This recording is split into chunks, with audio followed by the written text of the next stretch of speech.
Bueno, creo que por ahí vamos y primero quisiera saludarles a todos e indicarles que ya mandé las observaciones para lo que significa todo lo que significa, les voy a mostrar, vamos a ver, espérense un segundito. Eh, ¿Dónde está? Aquí está. Ah, Entonces, lo que yo quería decirles para comenzar es que les he revisado ya su trabajo, excepto el del Fabricio, que no tuve tiempo, pero todos los demás ya se les mandó por mail. Y yo lo que quería decirles es que, bueno, creo que no estaba suficientemente claro de que se trataba de un ensayo teórico. Por lo tanto, la idea es poner en diálogo a los autores, los textos, las categorías, ¿no? Eh, y en ese sentido, algunas personas habían trabajado más. Carolina, creo, el caso del proceso chileno. Bueno, en esta primera vez yo les acepté esa cuestión, pero obviamente, digamos, cuando uno tiene que hacer un trabajo tanto de carácter teórico como de carácter empírico, un poco siendo un ensayo tan corto es difícil, ¿no? Entonces, sobre todo no hay un suficiente espacio para profundizar las categorías. Eh, es importante que tengan una introducción corta, ¿no? No todos tienen una introducción corta con los antecedentes y con una pregunta que ustedes se planteen para indagar sobre los textos, ¿no?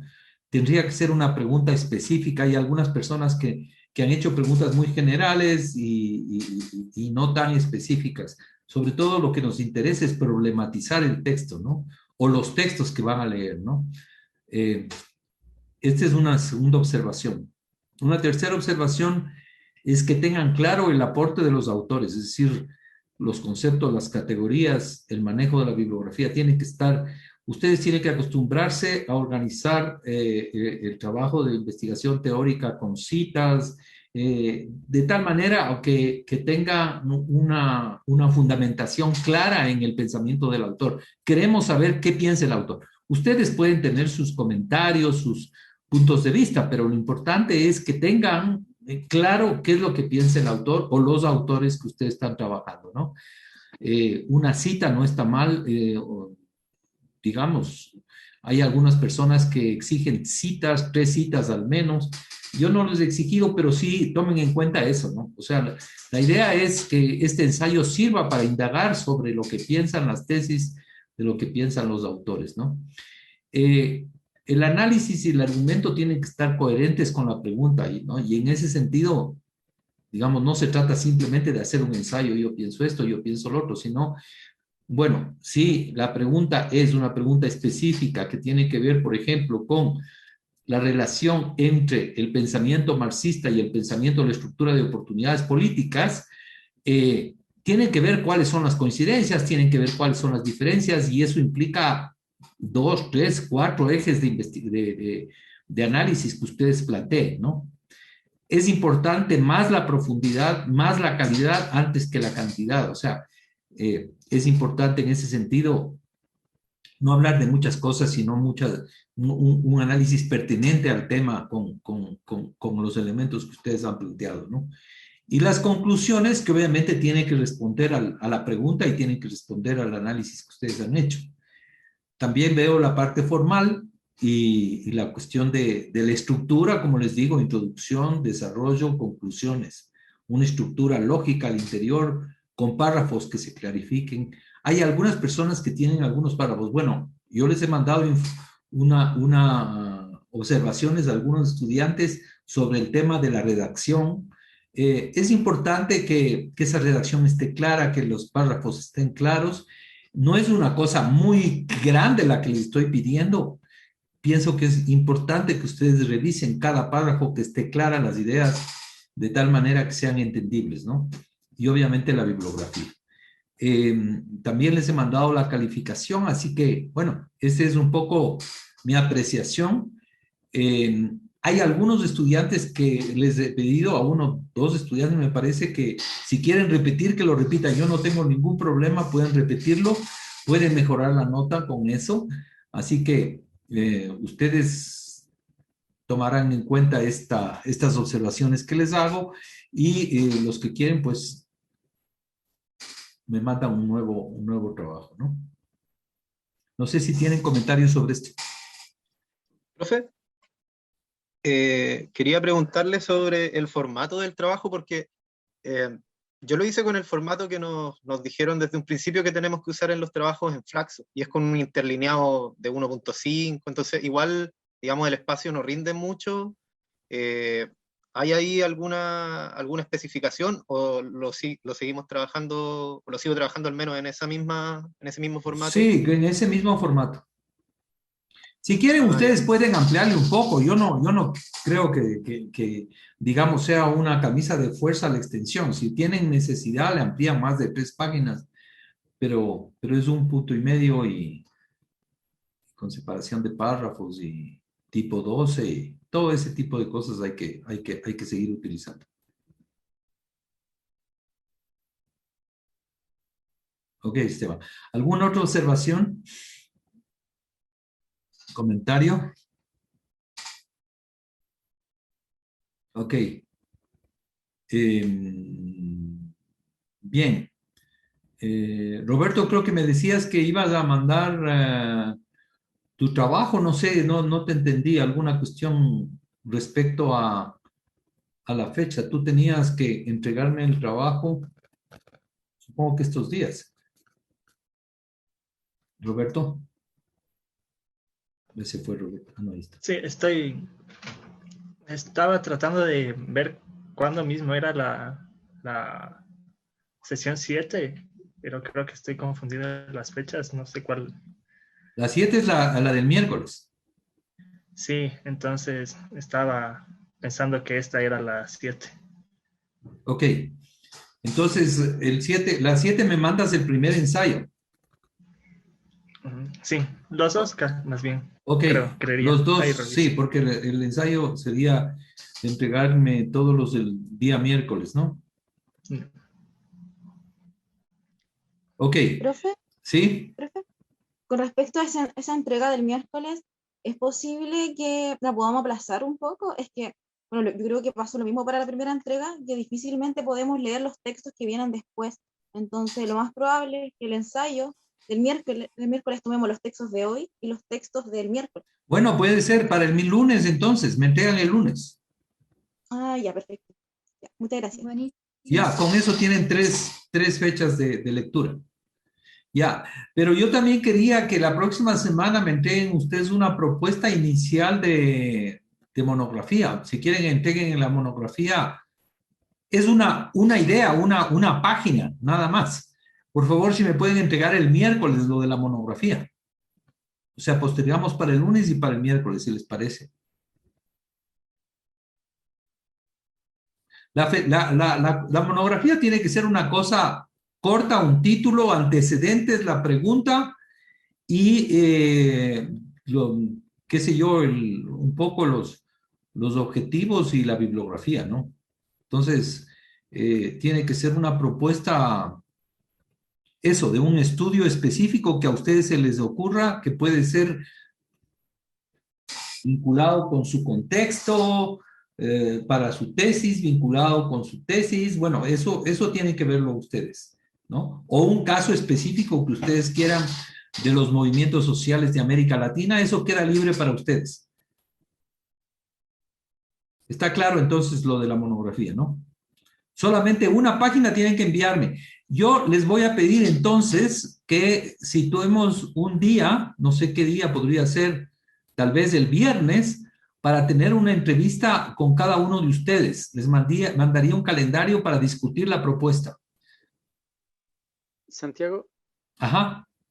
sí, yo justo iba a hacerte esa solicitud, a ver si es que eh, nos podíamos ver un día para conversar sobre los proyectos y cómo vincularlos con la materia.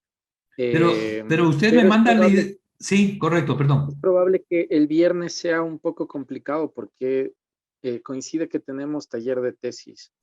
Al Ah, ya. menos sé de un par de compañeros que están ahorita acá que tienen taller de tesis y ¿Cuándo tienen el taller de tesis ustedes? los viernes. Todos los No sé el viernes. resto, pero, pasando a veces seguido, otras veces suele ser cada 15 días, pero este viernes tenemos taller de tesis, Sería para el entonces, siguiente viernes. Sería para el viernes 18.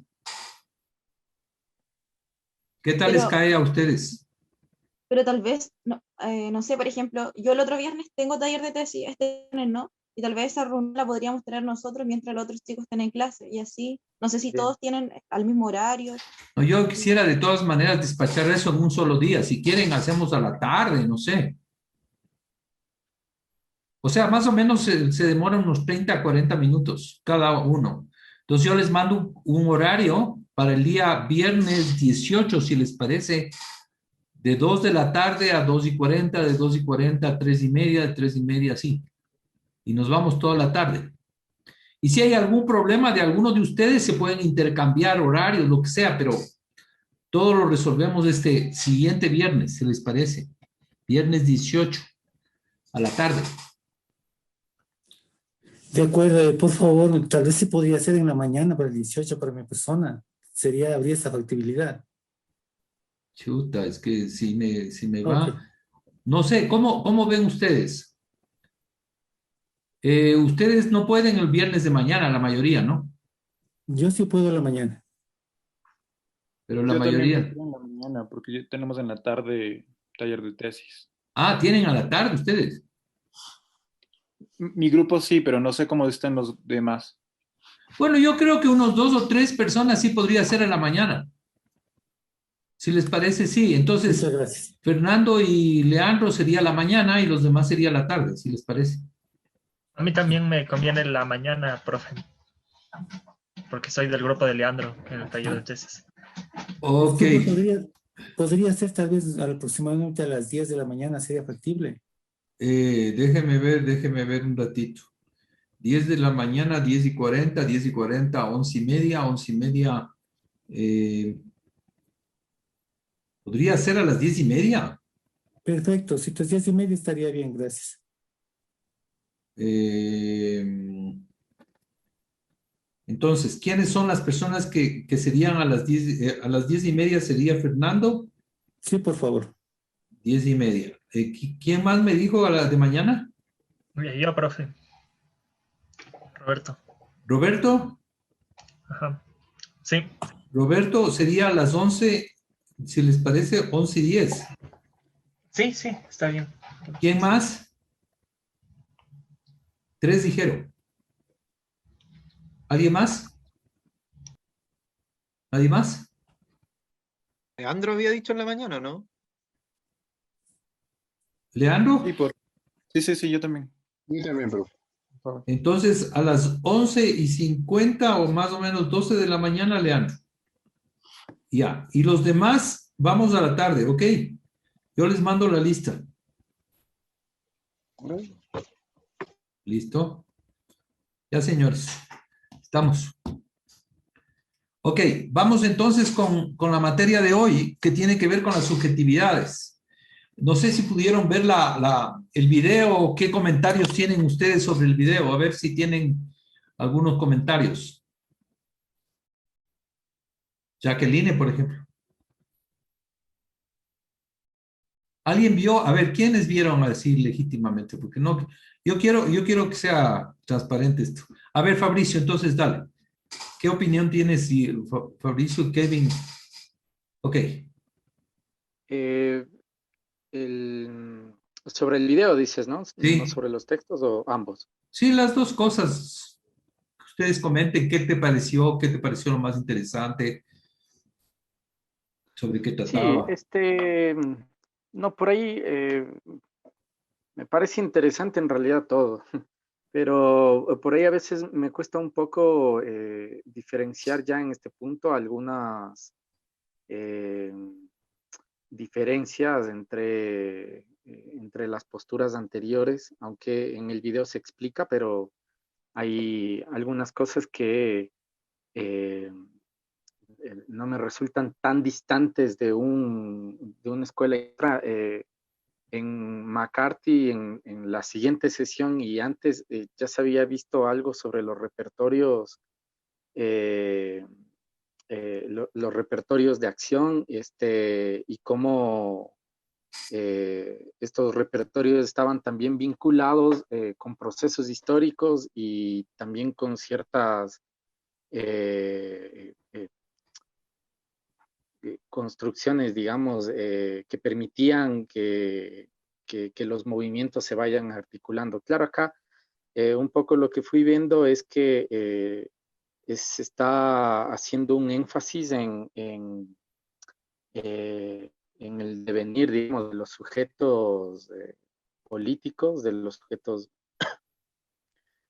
sociales y por ahí tanto en el video como en en los textos, esta idea de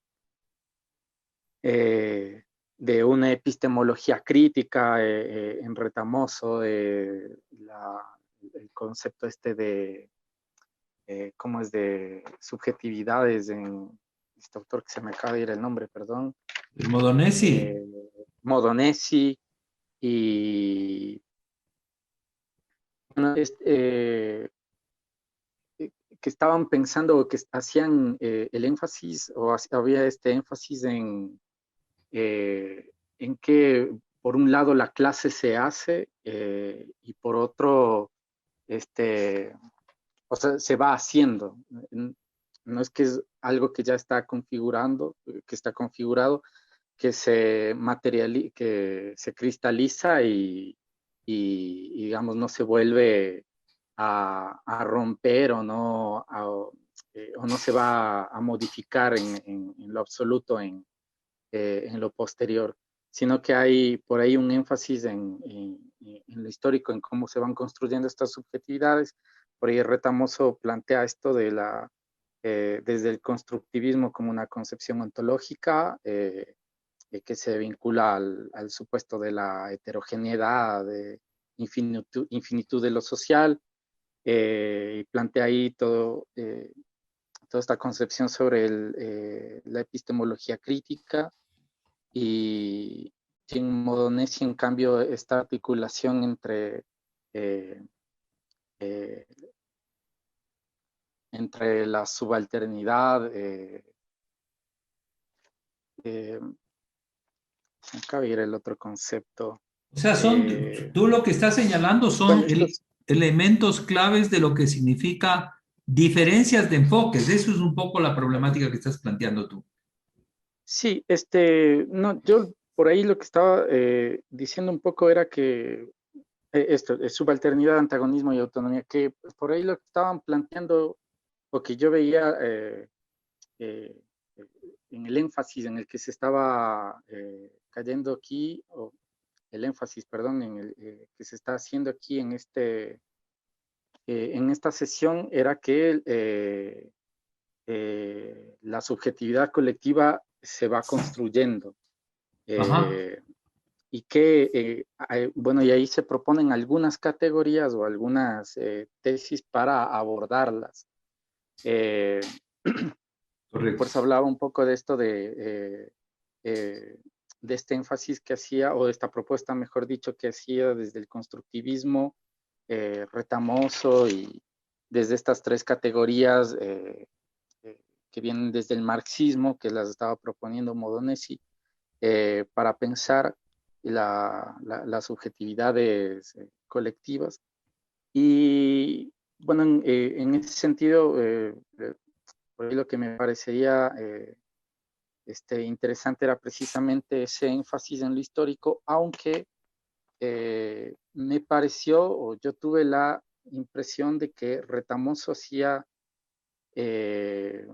un hiato en la revisión de la historia reciente, o estaba pensando más en términos de historia reciente, y me parece en cambio que ahí Modonesi estaba pensando en una historicidad o en una temporalidad un poco más grande. Y la última cosa que yo estaba viendo, al menos, era que algo que se mencionaba también en el video y que lo vi también en la clase que viene, que es esto de los repertorios de acción, que me parece que ya, o sea, que antes se había dicho ya un poco de esto y que había allí también algunas discusiones sobre todo desde la escuela hasta la estructura de oportunidades, que se está hablando mucho de los repertorios, que estos repertorios también son históricos, que son partes de la estrategia, que son parte de la articulación también de los movimientos. Y ahí a mí, con ese concepto de repertorio, se me hizo un poco difícil ver cuál sería la, la diferencia entre autores como McCarthy, Tilly y esta propuesta sobre las subjetividades en Retamoso y Moronesi.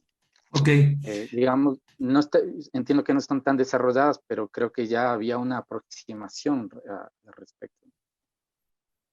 Eso. Muy bien. Tal vez yo lo que quisiera es de todas maneras que tengamos claro que los enfoques que hemos visto hasta la clase 5 son enfoques de escuelas diferentes, ¿no? Que no pueden, digamos así, mezclarse nomás. O sea, una cosa es la teoría del comportamiento que da su énfasis en los temas emocionales, en los temas del pánico, en los temas de la frustración, el tema de la elección racional que da el énfasis en los aspectos económicos que tienen que ver con el costo-beneficio. Y otra es la de la escuela de oportunidades políticas que tiene que ver con la interacción, ¿no es cierto?, con el sistema político. Y eso hay que diferenciar también del marxismo, que tiene una visión de clase bastante fuerte, es decir, que para ellos el tema, ¿no es cierto?, de la constitución de la clase se da porque están enraizados en una estructura económica, material, y sobre esa base es que se constituyen las subjetividades. Entonces, yo sí creo que tenemos que tener una diferencia básica sobre los cuatro enfoques que hemos tenido, aparte del régimen también.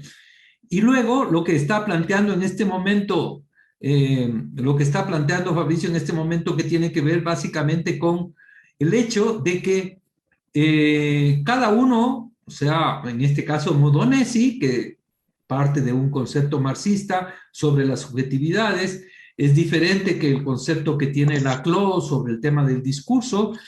Laclau se autodefine como un post-marxista, aunque surge del marxismo, pero ya, digamos, tiene que ver más bien con el giro lingüístico, con el giro discursivo y la visión de Gramsci, que trata de articular las dos cosas. Entonces, creo que hay que ubicar esas diferencias. Kevin, ¿tenías algún comentario sobre esto?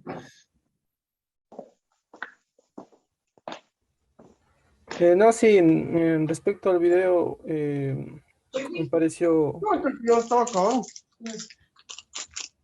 me pareció ¿Podría rescatable cerrar el micrófono tal vez? Alguien que está ahí. Bueno, pensé que era yo. Me parece rescatable esto de los marcos de percepción. Yo lo entendí así, ¿no? Que abren o los marcos de percepción en este sentido permiten indagar sobre la estructura de oportunidades políticas. Entonces, a mí me quedó un poco en el ejemplo que usted plantea sobre el paro del 2012 por los recursos naturales, me quedó un poco sonando cómo, cómo funcionan los marcos de percepción como para permitir, en este caso, el desarrollo de las oportunidades políticas, ¿no? De ahí la concatenación de los textos anteriores también me parece, coincido con Fabricio, un poco difícil de ver la diferencia de estos enfoques. Sé que unos se complementan hacia los textos que van viniendo, que vienen posteriormente, pero eso, lo de Gramsci también me parece rescatable, y me quedó la duda también de como la subalternidad es antagonista de la autonomía, ¿no? Entonces, no sé si podría ahí plantear esas dos cuestiones y eso. Está apagado, Santiago. Si tienen algún otro comentario. Sí, profesor. Tal vez dos cositas.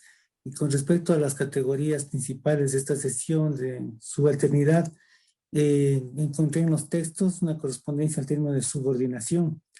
Con respecto al antagonismo, establece algunas diadas, porque no dice texto diadas, sino pares, por ejemplo, público, privado, sociedad, comercios obreros, capital. Entonces, el antagonismo podría entenderse desde la lectura marxista como antagonismo de clase, pero también antagonismos dentro de sus subgrupos, dentro del mismo colectivo subordinado, subalterno, hay antagonismos. La clave es cómo se forma una subjetividad colectiva y una voluntad colectiva con una heterogeneidad tan grande. Y veo ahí un concepto de economía que me parece interesante rescatarlo. Entonces, con Gramsci menciona el obrerismo. Entonces, por un lado tendríamos las élites, el aparataje gubernamental, que está en antagonismo con lucha de clase, queremos verlo así, y los obreros o los subordinados que proponen una nueva propuesta económica como alternativa a las élites. Ese es el llamado giro copernicano. Entonces, que pone en el centro, en vez del capital, le pone al obrero. No se suena muy interesante, pero en la práctica, llevarlo a la vida real, en la dinámica económica macro, me parece bastante complicado. Eso que quería aportar, por favor. Bueno, yo quisiera ver si podríamos revisar un poco los conceptos. Les voy a poner unas láminas. Quisiera en ese sentido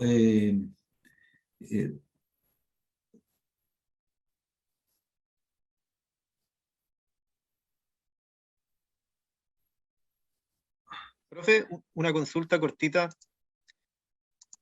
un momentito. ¿Estamos viendo las láminas? ¿Me miran un las? documento de Word. Es un Word.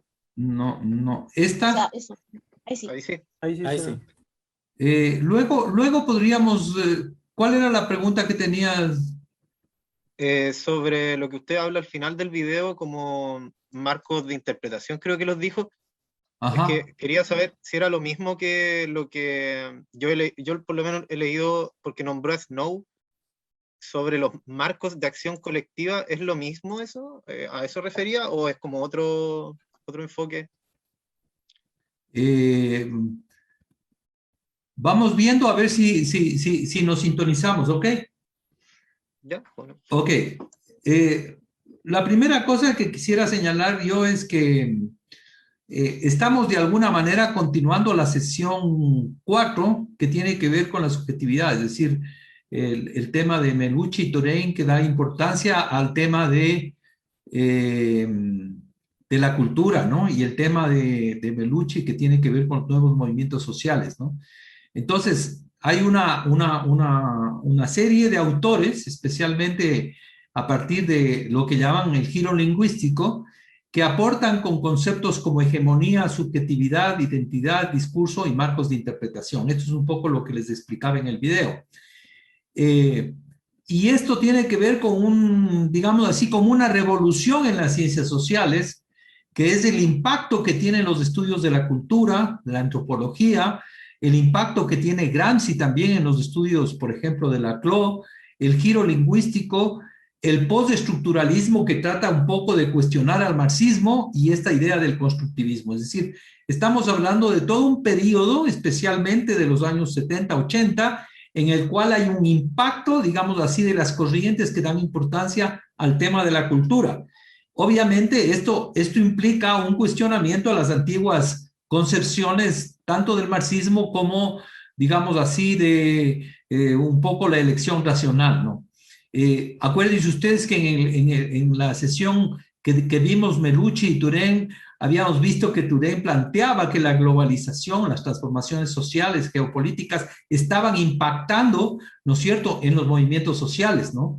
Y en ese sentido se cuestiona al estructuralismo, al marxismo, se cuestiona la elección racional, se critica a la estructura de oportunidades políticas porque no solo se centran en lo político, hay que plantearse también el tema cultural, según Turén, ¿no?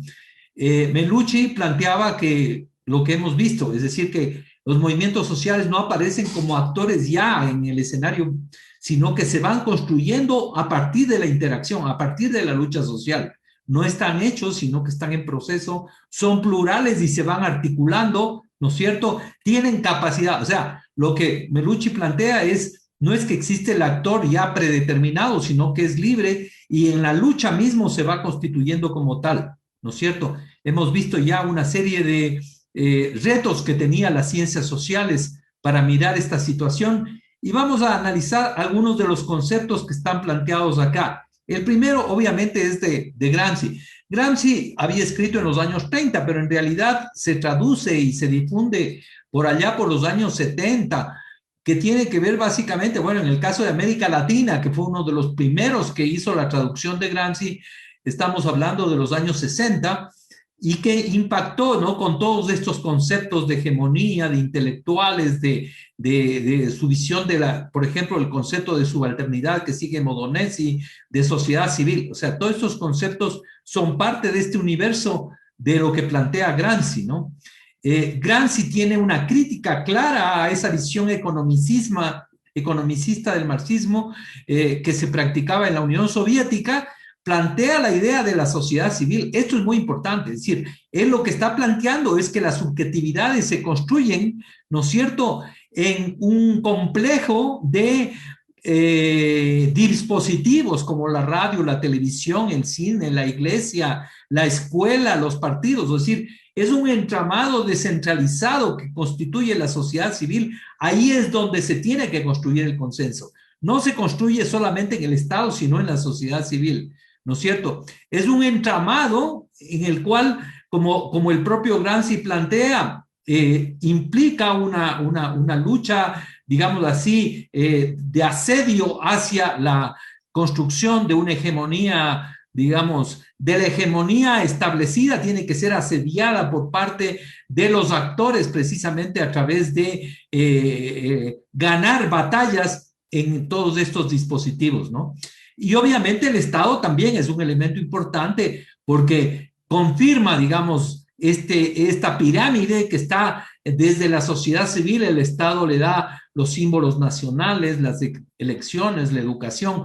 El Estado también tiene un elemento importante en términos del consenso. Hay mucha gente que está trabajando y que está investigando sobre Gramsci, ¿no es cierto?, criticando el concepto de clase. No están, como se decía en el caso de los manuales de la Unión Soviética, los sujetos previamente definidos en la producción, en la economía. Los sujetos se van construyendo en un proceso de lucha y de politización, ¿no es cierto? Y plantea que justamente la articulación de las alianzas se produce en el terreno de la cultura. El bloque histórico, que es una coalición de clases sociales, en el caso concreto de Italia, entre el campesinado y la clase obrera, se constituyen a través de la cultura, ¿no? Es la cultura la que suelda de alguna manera a la construcción del consenso. Estamos hablando de subjetividades, estamos hablando del consenso. Y en ese sentido, digamos, diferenciar, como él lo plantea a partir de Maquiavelo, el centauro. El centauro con esta doble perspectiva, ¿no? La bestia, ¿no? La bestia, la fuerza, la violencia, que es el sistema político, el Estado, pero también el consenso, que es la sociedad civil, la construcción de la hegemonía. Estos dos aspectos hacen parte de la política, no solamente la violencia, no solamente la fuerza, ¿no es cierto?, sino también el consenso, la construcción del compromiso, como habíamos señalado en la clase pasada, ¿no es cierto? Entonces, ¿la hegemonía en qué consiste? La hegemonía consiste en que los grupos de las élites, los que lideran los procesos sociales, tienen que ceder sus intereses particulares, reconocer las demandas de los sectores subordinados y articular un nuevo, digamos, bloque histórico, una nueva alianza a partir de una nueva concepción del mundo. Hay que ceder y construir una propuesta de carácter subjetivo, de un proyecto político, de una nueva concepción del mundo, como dice Portantiero, ¿no? La hegemonía y la frase fundamental que plantea Gramsci es la reforma intelectual y moral. ¿Qué significa la reforma intelectual y moral? Significa lo que habíamos visto ya en la clase pasada, reforma intelectual y moral que tiene que ver un poco con la idea de la metáfora de la reforma protestante. Es decir, les entrega de la Biblia de parte de Lutero, le entrega a la capacidad de cada individuo de que pueda leer la Biblia, ¿no es cierto? Y que se pueda comunicar con Dios. Imagínense la revolución que significa superar el concepto de Roma y del pontífice y de las misas en idioma latino, etcétera, para que la gente participe en la misa con el alemán. O sea, eso es una revolución, ¿no es cierto? Porque implica un proceso de democratización del conocimiento a través precisamente de la lectura de la Biblia en el idioma propio, ¿no? Y esto implica un proceso de irradiación de la cultura, un proceso de formación de los cuadros, un proceso de formación de los líderes, un proceso de difusión, de persuasión, en donde tienen un rol importante los intelectuales. Ya habíamos hablado anteriormente que Gramsci tiene un concepto de intelectuales muy amplio. Todos somos intelectuales, pero hay algunos que se dedican especialmente a producir ideas como una profesión, digamos, como un profesor o, por ejemplo, un investigador que trabaja, digamos, académicamente el tema de las ideas. Ellos son los intelectuales específicamente, ¿no es cierto?, pero a partir también de un soporte material, medios de comunicación, libros, periódicos. Es decir, todo eso constituye la hegemonía. La hegemonía no es solamente tener ideas bonitas, sino también tener la capacidad de transmitirlas al conjunto de la población, la capacidad de producir ideas novedosas,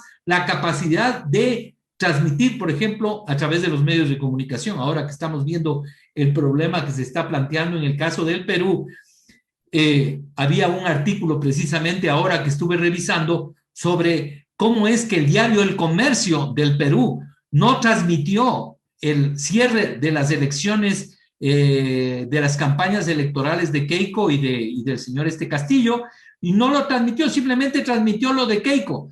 Entonces, fíjense ustedes el rol que cumple un medio de comunicación que hace aparecer como que el cierre de la campaña electoral de la señora Keiko Fujimori, ese fue el único que aparecía en la realidad y, digamos, no el del señor Castillo. Entonces, los soportes materiales son claves. O sea, la lucha cultural es una lucha que tiene que ver también con, no es solamente idea, sino también es un soporte material, ¿no?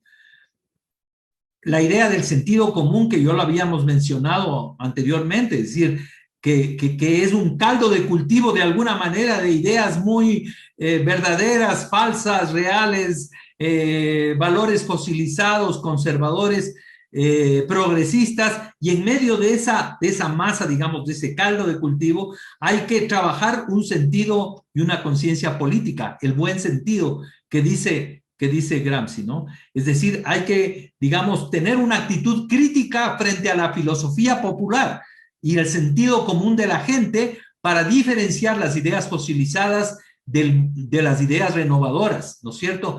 Y en ese sentido progresar hacia la concepción de un mundo coherente.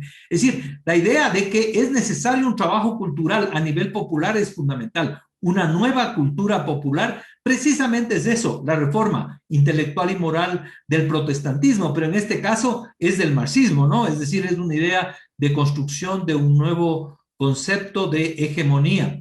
El rol de los intelectuales, como habíamos visto ya anteriormente.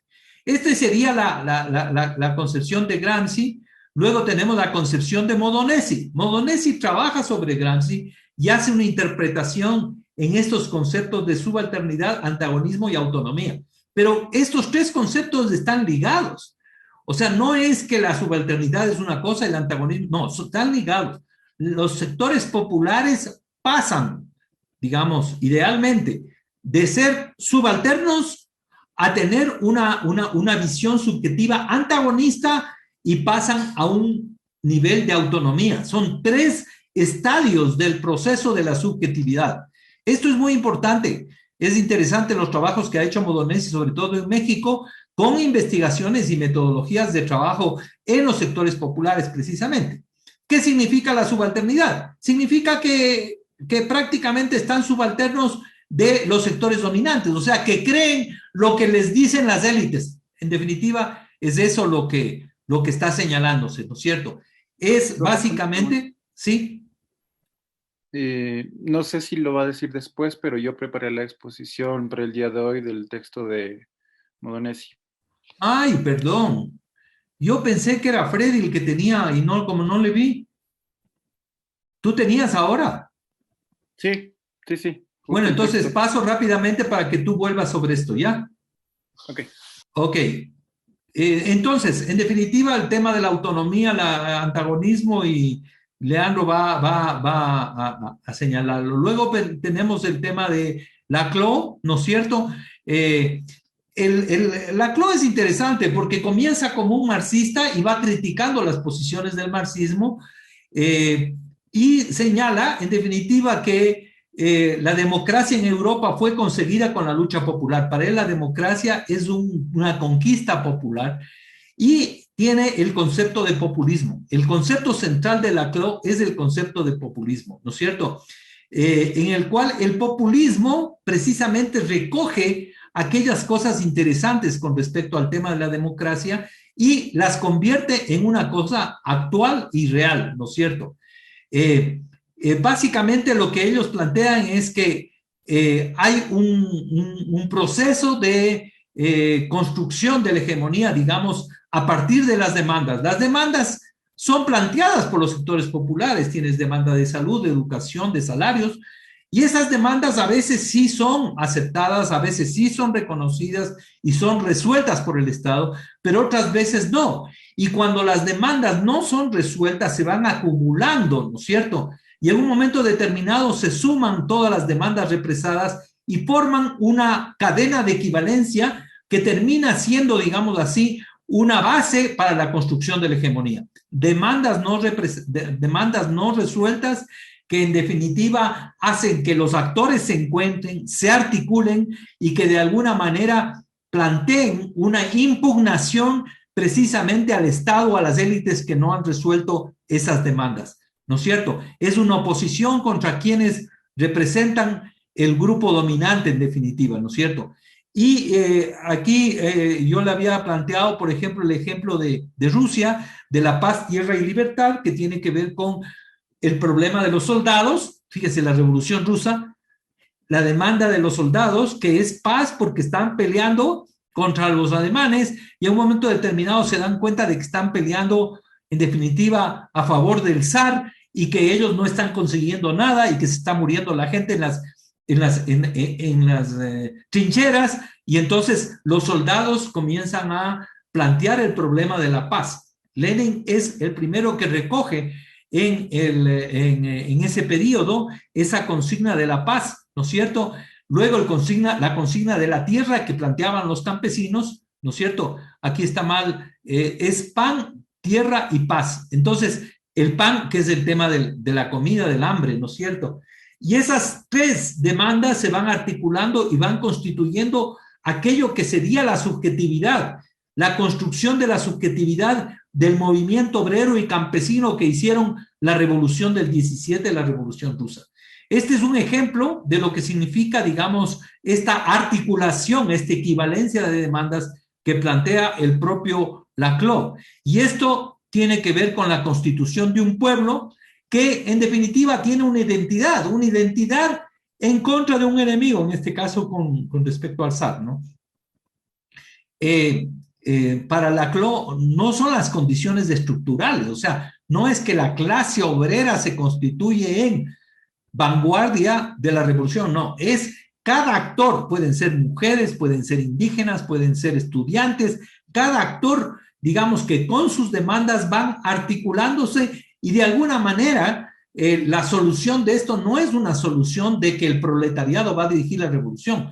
Para Laclau eso es una cuestión contingente. Depende un poco del juego de fuerzas que se den En esta complejidad de alianzas, en un caso pueden ser los campesinos, los indígenas, en otro caso pueden ser los estudiantes, en otro caso los obreros, la clase media, qué sé yo. Depende un poco de cómo se jueguen las fuerzas, los que constituyen, digamos así, los que lideran en un momento determinado un bloque de fuerzas. Y el otro elemento que creo que es importante es el elemento de la identidad, ¿no? Aquí yo les había planteado algunas ideas sobre lo que significa la identidad, ¿no es cierto? Que se constituyen espacios de socialización que de alguna manera implican una afirmación de lo que es propio, de lo que es el nosotros y el ellos, de alguna manera tiene relación también con lo que dice Laclau, ¿no es cierto? Y que tiene que ver también con elementos de simbología, pero también elementos emocionales. La identidad es un elemento clave de los actores sociales, ¿no es cierto? En definitiva, puede ser un movimiento de estatus, movilizaciones que implican autoestima, conciencia de intereses, un sentido de nosotros y al mismo tiempo antagonización. Son conceptos que nos ayudan a entender todo este proceso, igual que lo que decíamos, los marcos de interpretación. Hoffman plantea estos marcos de interpretación que permite, lo que habíamos dicho ya anteriormente, identificar problemas, definir dificultades, construir precisamente adversarios, descubrir vías de acción. Es decir, los marcos de interpretación son sustentados a partir de la cultura, pero en definitiva orientan un diagnóstico de dónde está la injusticia, orienta un diagnóstico de quiénes son los responsables de la injusticia, orientan el curso que los actores tienen que hacer. Y obviamente ahí hay una serie de elementos que es interesante ver, por ejemplo, quiénes son los que construyen esos marcos. Bueno, estos son algunos elementos que yo quería decirles, tal vez después podría señalar el ejemplo que yo les había mencionado, pero antes de eso vamos a escucharle entonces la intervención de Leandro.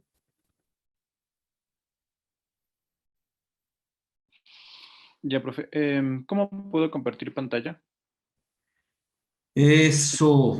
La función de compartir las pantallas de los participantes, me sale. Compartir pantalla a un participante. ¿Cómo será esto?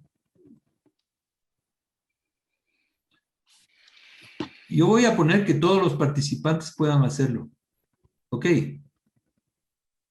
Ya. A ver si funciona. A ver. Trata de lograrlo. Compartir. Aquí está.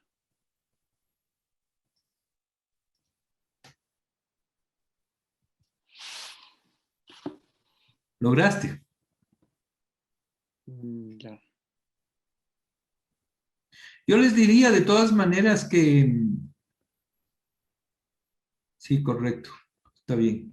No, está bien. Dale. Ya. Bueno, hola con todos y todas, profe. Voy a exponer sobre el libro Subalternidad, Antagonismo, Autonomía y Marxismo y Subjetivación Política que plantea Massimo Modonesi. Bueno, para empezar, quiero exponerles quién es. No sé si ven la pantalla, o sea, bien, o están viendo también. Sí se ve. Está bien. Ya, porque yo me veo aquí, les veo a ustedes, entonces no sé si también se ve, pero bueno. Bueno, es un historiador y sociólogo, se desempeñó como profesor titular de la Facultad de Ciencias Políticas y Sociales de la UNAM y es director de la revista Memoria del Centro de Estudios del Movimiento Obrero y Socialista. Bueno, sobre todo yo lo veo como el libro o esta exposición de Modonesi como una especie de hermenéutica académica, ya que hace un análisis de los elementos que coloca al inicio. Entonces, sobre todo retomando dos autores clásicos italianos, que sería Gramsci y Antonio Negri. Entonces, lo que hace es desmontar de cierta forma algunas concepciones e interpretaciones que se han realizado en torno a esto, desde un análisis histórico, como cuáles son los orígenes de los conceptos que vamos a analizar y cómo se van transformando con el paso del tiempo, y ahí se puede recalcar justamente lo que comentó el profesor, de que hubo como esta revolución académica, cultural, desde los 70 hasta los 80, en donde se va, digamos, contraponiendo algunas posiciones académicas en torno a estos conceptos, y fundamentalmente resaltan, digamos, estos autores que analiza Modanesi. Entonces, el objetivo de Modanesi viene a ser como evidenciar cómo en la obra de Antonio Gramsci en los años 20 y 30 la noción de subalternidad adquiere una densidad teórica que configura un enfoque específico para el estudio de los procesos de subjetivación política vinculados con las relaciones de dominación y en particular con la condición y la experiencia de la subordinación.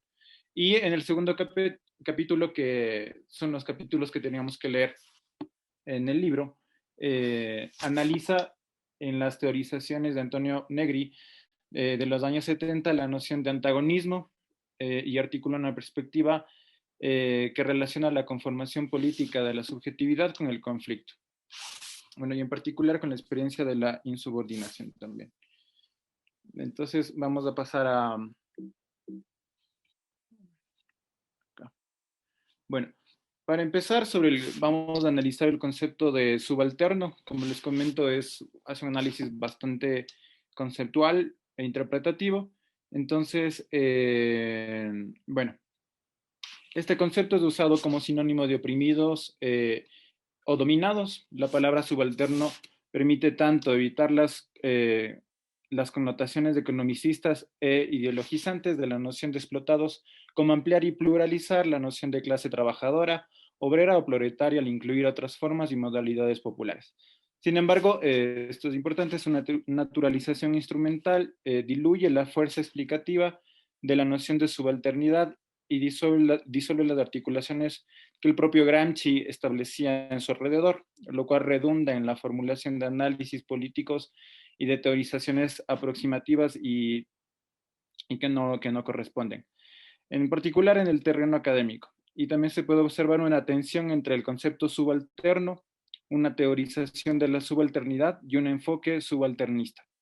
Para amplificar este problema, se rescata la densidad teórica del concepto como perspectiva de análisis de los procesos de subjetivación política. Después, situar brevemente sus orígenes y antecedentes en el pensamiento marxista, ya que desde ahí salen todos estos conceptos, y también desarrolla como cuál fue la gestación y avance de estos conceptos desde los autores. Bueno. Okay. La noción de... Parece que me adelanté, perdón. La noción de subalternidad adquiere por primera vez densidad teórica por iniciativa de Antonio Gramsci, en relación con sus reflexiones sobre la hegemonía en sus cuadernos de la cárcel, en el afán de encontrar un correlato conceptual de la alienación en el terreno superestructural, el equivalente sociopolítico en el plano de la dominación de lo que éste indica en el plano socioeconómico. El despojo relativo de la calidad subjetiva por medio de la subordinación. Esta iniciativa de Gramsci parte del supuesto de que sin proponer un concepto específico, Marx dejó en el corazón de la problemática marxista la necesidad de caracterizarla a la subordinación como relación, como experiencia, como condición social y política subjetiva. Bueno, ahí vamos a ver sobre la subjetivación subalterna en el pensamiento de Antonio Gramsci. Bueno, para entender el origen y el desarrollo del concepto de subalternidad en los cuadernos de la cárcel es fundamental señalar que Gramsci escribe sus notas en la prisión en función de un balance de sus experiencias políticas previas, como por ejemplo el impacto de la revolución bolchevique, los consejos y las ocupaciones de fábrica entre el 1919 al 20, la fundación del Partido Comunista de Italia, en el histórico Congreso de Livorno en 1921, entre otros. Gramsci, en todos sus escritos, en su leninismo, resalta el autor, que también exalta la dimensión de la lucha política como ruptura. Ahí viene lo que vamos a ver después, que implica el antagonismo, y apuesta por la realización de una revolución soviética, es decir, basada en los consejos obreros, y por lo tanto sostiene reflexiones tendencialmente autonómicas. Bueno, esta mención al concepto de autonomía vinculada al pensamiento de Gramsci de los años 20 es indispensable para entender las posteriores teorizaciones sobre la hegemonía y situar la gestación del concepto de subalternidad como contraparte o como relato de las posturas autonomistas previas. Entonces, ahí igual resaltó lo que comentaba el profe, que todos los conceptos vienen a formar un solo cuerpo teórico y que están interrelacionados. Bueno, para hablar sobre el origen, antes de la cárcel, Gramsci no utilizaba el adjetivo calificativo subalterno para referirse a las clases dominadas, aunque las reflexiones sobre la cuestión meridional apuntaban en esta dirección. Por eso, y de hecho, este adjetivo aparece en los cuadernos por primera vez en su acepción de uso común en relación con la estructura jerárquica en el ejército, refiriendo a los oficiales subalternos. En el tercer cuaderno, escrito en 1930, el concepto se desplaza hacia el terreno de las relaciones sociales y políticas, cuando Gramsci coloca a la subalternidad como la característica fundamental de las clases dominadas. Bueno, de ahí tenemos que ver y titula en la nota 14, la nota 14 de los cuadernos se titula Historia de la clase dominante e Historia de las clases subalternas. Entonces, esto es interesante acá, porque ya desde la misma concepción contrapone, digamos, la dominación, hegemonía y subalternidad, creando un binomio que acompañará su reflexión teórica y sellará la especificidad de su pensamiento al interior del marxismo. Bueno, Gramsci también entiende la dominación como una relación de fuerzas en permanente conflicto y define a los dominados como subalternos, proponiendo un nuevo concepto y esbozando su caracterización.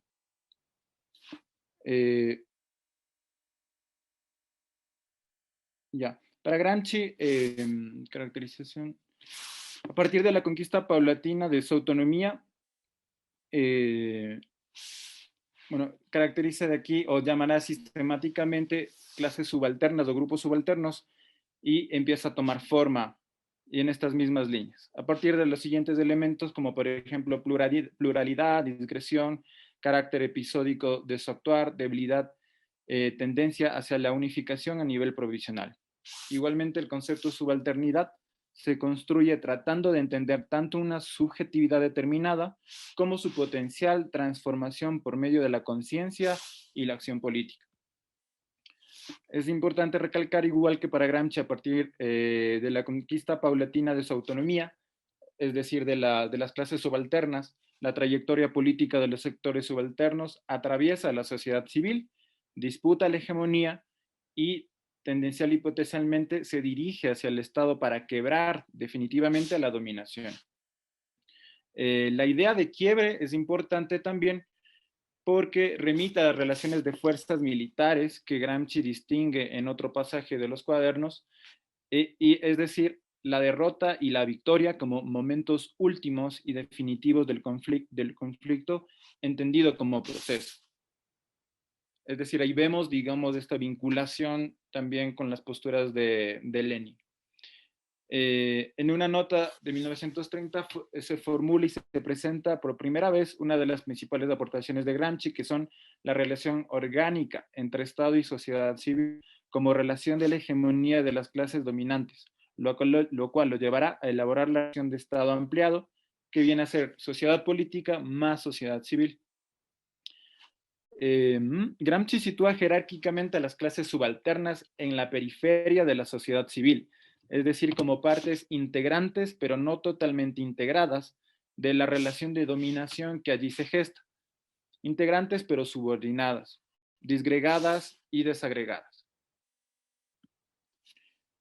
En este desarrollo, Gramsci también establece como etapas y las formas de la acción de las clases subalternas como un proceso de separación que desde el interior del marco hegemónico tiende a trazar posibles salidas hacia formas de autonomía a lo largo de una serie de interrelaciones de influencia que abre la posibilidad de un grupo subalterno de desarrollar la capacidad hegemónica de articular a su alrededor un bloque histórico.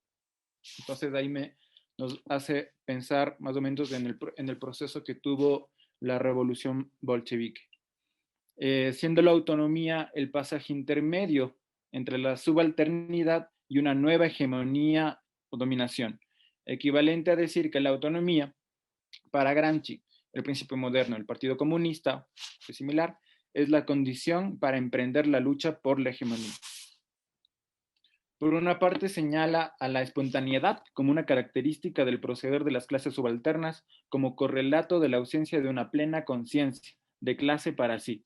Por la otra, reconoce embrionarios elementos de dirección consciente que describe como ciencia popular o sentido común, que también se explicó con anterioridad. En este sentido, el concepto de subalterno se coloca entre el ser social y la conciencia social.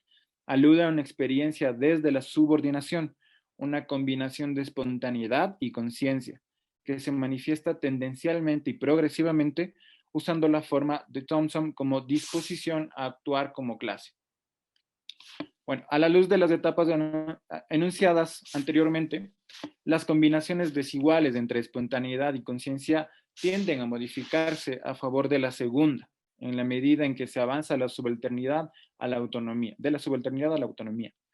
Bueno, la subalternidad esboza una teoría de la conformación política del sujeto en un contexto de dominación y hegemonía, poniendo el acento en el proceso de autonomización por medio del cual los subalternos empiezan a dejar de serlo. Este sería como el proceso de la subalternidad para llegar al poder. El enfoque de la subalternidad configura, por lo tanto, una relación sincrónica y diacrónica entre subordinación y resistencia, evitando la rigidez de los esquemas dualistas que aparecieron en la tradición marxista, es decir, conciencia versus falsa conciencia, racionalidad versus irracionalidad, espontaneidad versus dirección consciente, clase en sí versus clase para sí. Abre el análisis de las combinaciones y de las sobreposiciones que históricamente caracterizan a los procesos de politización de la acción colectiva de los subalternos. El campo subalterno aparece configurado por un conjunto de grupos, lo cual plantea la dimensión clasista no como punto de partida, sino como resultado de procesos sociales y políticos de convergencia, en sintonía con el planteamiento original de Marx, la clase como proceso y como relación y no como dato estadístico. Gramsci sostiene que solo el quiebre definitivo, que es el hacerse Estado por medio de una revolución, el volverse clase dirigente, es decir, hegemónica y dominante, marcaría el fin de la subalternidad, es decir, desde la creación de un partido político, en connotación con Lenin. Aparece un continuum de subalternidad entre dos polos, aceptación y cuestionamiento de la dominación, y caracterizado por una incierta relación de fuerzas entre colonización hegemónica, impulsada desde las clases dominantes, y automización sostenida por las clases subalternas, que esto fue analizado en la sociedad italiana por esta división norte-sur, pero que también se puede, digamos, trasladar al continente latinoamericano. Bueno, continuando con el siguiente concepto, que es el antagonismo, ahí, en contraste con la subalternidad, esta aparece con regularidad y frecuencia en la obra de Marx, y su uso se desdobla, en un primer nivel, en una aceptación particular, y en un segundo, como en una general. La aceptación general remite a un uso amplio o extenso como sinónimo de contradicción o contraposición, y por lo tanto susceptible de aplicarse a situaciones muy diversas. La aceptación particular, cualitativamente más relevante, centra el uso en relación con el conflicto entre el capital y el trabajo y el enfrentamiento de clase, lo cual implica otro desdoblamiento a este concepto. En las reflexiones de Antonio Negri, que era el personaje que estaba antes aquí en la foto, en los años 70, el concepto de antagonismo fue un objeto de un desarrollo teórico que, especificando su significado, trató de colocarlo en el centro de una perspectiva de análisis marxistas de los procesos subjetivos correspondientes a la práctica y a la experiencia de la insubordinación de las formas y dinámicas de subjetivación política derivadas de situaciones de conflicto y lucha. Las perspectivas en el marxismo, en la búsqueda de claves interpretativas de la conformación subjetiva surgida del conflicto y la lucha, o dicho de otra manera, de la experiencia de la insubordinación, es una constante que atraviesa las décadas y los siglos. La relevancia de la obra de Negri de los años 70 radica en que en ella encontramos el intento más sistemático, pero no decirlo el único, al interior de la tradición marxista de desarrollar una teoría del sujeto centrada en el concepto de antagonismo, un poco unido con los anteriores enfoques que vimos.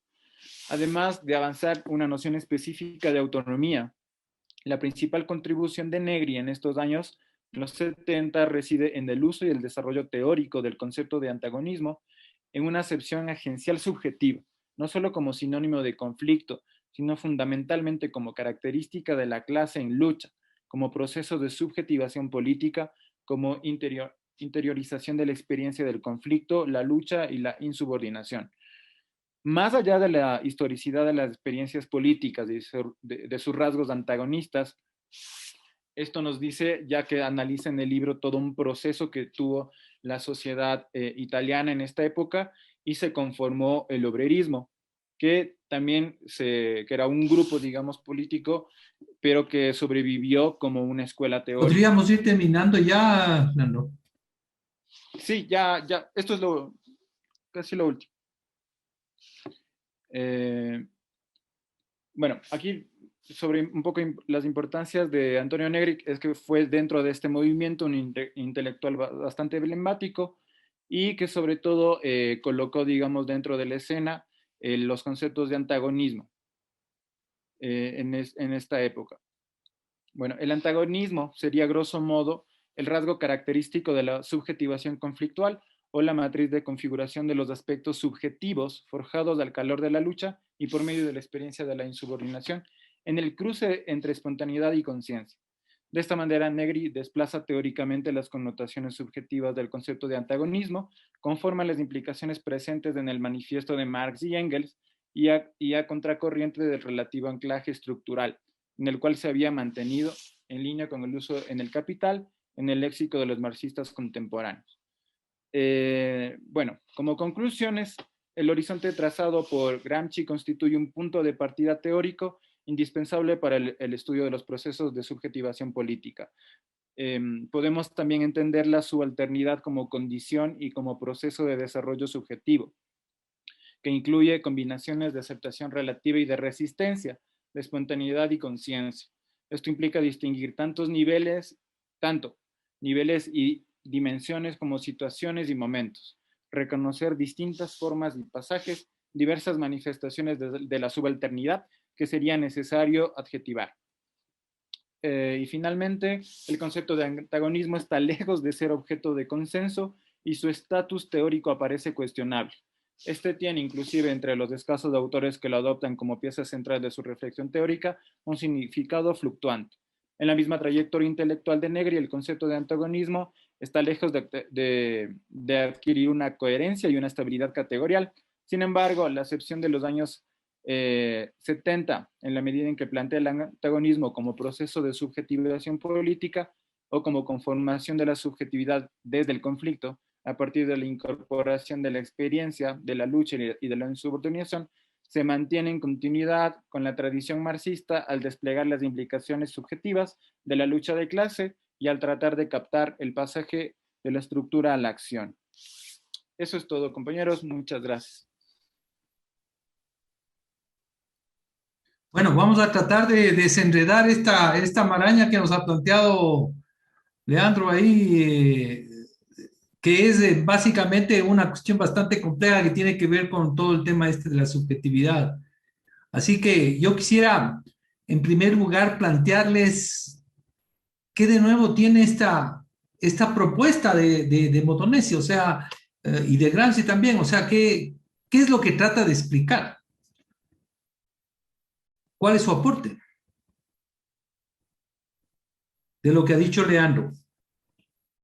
A ver, ¿quién se anima a dar una opinión sobre esto?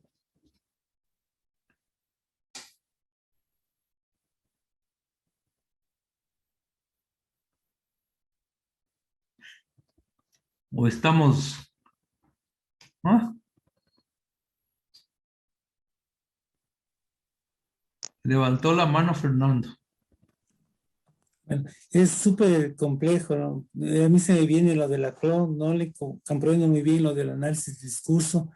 Yo entendería que el discurso es un relato, un mito fundacional que produce este proceso de subjetivación y que a partir de eso se construyen otras categorías, por ejemplo, la ontología social. Entonces yo creo que la clave de la movilidad, de la acción del sujeto colectivo, la voluntad colectiva, sería cómo se construye la subjetividad en tanto en cuanto uno tiene las percepciones y cómo construimos un nosotros. La clave que es cómo construimos un nosotros, una heterogeneidad de los movimientos por muchos actores, forman un mínimo común de coincidencia, unas demandas, como usted decía, equivalenciales, y a partir de esa subjetividad, de ese marco perceptual, de cómo nos narramos a nosotros, y con los ideólogos orgánicos se va difundiendo entre los movimientos. Esa sería la clave para lograr este proceso, desde la subalternidad hasta la autonomía, hasta la nueva hegemonía. Pero tú estás planteando la CLO. Sí, pero se me viene de la mano con lo que dice Modonesi. ¿Qué es lo específico que diría el Modonesi? O sea, estas categorías de subalterno, antagonista, autonomista, ¿cómo le verías que juega él? El subalterno es el subordinado. Subordinado. Está en una condición en la cual no tiene conciencia de clase. No tiene conciencia de clase. Y después en el antagonismo empieza el antagonismo con quien domina, ¿no? O sea, la característica del subalterno sería, primero, que no tiene conciencia de clase, tiene una visión fragmentada de la realidad. ¿Qué otra característica tendría? No sé, a ver, vivir una vida pasiva y resignado, está con el discurso superior tan convencido de que las cosas son así y que tienen que seguir así, pero algo siempre empieza... Pero no son esclavos, propiamente, o sea, no es que es una realidad de solamente esclavitud. Hay cierto elemento de resistencia también, ¿no? Ajá, sí. Siempre donde hay un poder, un contrapoder, siempre hay una resistencia. ¿No? Hay una resistencia frente al... O sea, en general acepta lo que dicen las élites, las clases dominantes, pero también hay un cierto elemento de resistencia. Pero su conciencia del mundo es fragmentada, no hay todavía una conciencia de un nosotros. A ver, vamos a ver algún otro compañero que pueda plantear esto. Cristian, tal vez. Cristian, ¿cómo estás mirando tú este paso del subordinado del subalterno al antagonista?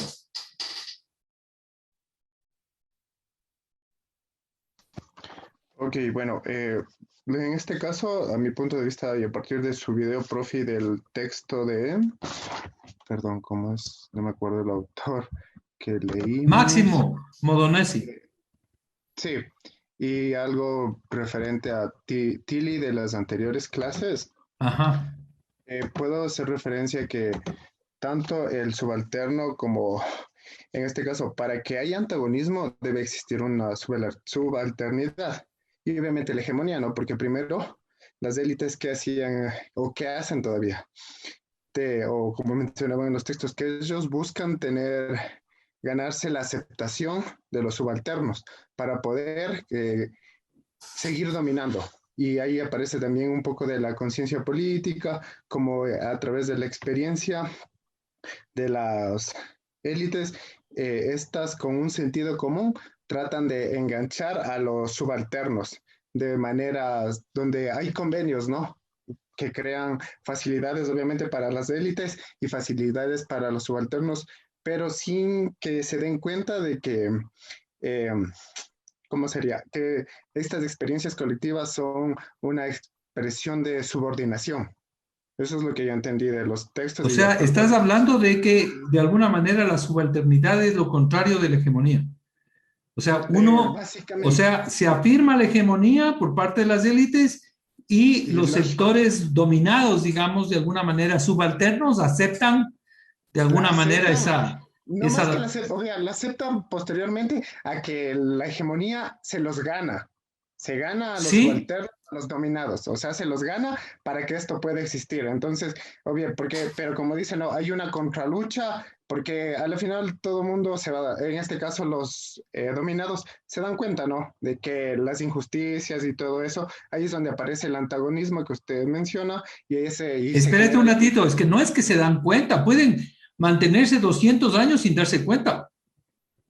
No, de hecho, algo mencionaba en el texto que se dan cuenta, pero por la falta de poderes que no pueden liberarse, pero las luchas de clases siempre se vienen dando de poquito a poquito. ¿Y qué es Para, ese obviamente, factor? ¿Cuál es ese mira, factor que hace que ellos comienzan a cuestionar a la hegemonía?